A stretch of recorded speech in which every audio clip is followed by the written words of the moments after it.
आज घेऊन आली आहे तुमच्यासाठी महाराष्ट्रीयन बांगडा नॉर्मल फिश फ्राय. तर बघूयात. मी बांगडा फिश घेतलेले, त्याच्यावर आपण टाकतो आहे चवीनुसार मीठ चांगलं टाकायचं आहे. देन त्याच्यानंतर आपण टाकतो आहे हळद, ऑप्शनल आहे. देन त्याच्यानंतर आपण टाकणार आहोत त्याच्यामध्ये आपले जगभरातले मसाले. त्याच्यामध्ये आहे आपलं लाल तिखट टाकतो आहे आपण. सगळ्या माशांना नीट लागेल असं लाल तिखट आपण टाकायचे. देन ते पूर्ण माशांना चोळायचे. देन त्याच्यानंतर गॅसवर ठेवतो आहे आपण पॅनमध्ये टाकत आहोत तेल तापलं की पॅनला पूर्ण प्रकारे तेल लावून घ्यायचे.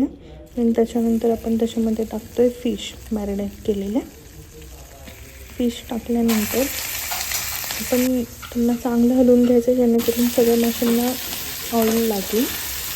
आता अशा प्रकारे चांगले एका साईडने झालेले आहेत. त्याच्यावर आपण झाकण ठेवूयात 2 मिनिट झालेले आहेत. काढलेले आपण त्याच्यानंतर आपण सर्व करणार आहोत एक गरमागरम बाजरीच्या भाकरी बरोबर फिश आणि रस्सा आहे. ही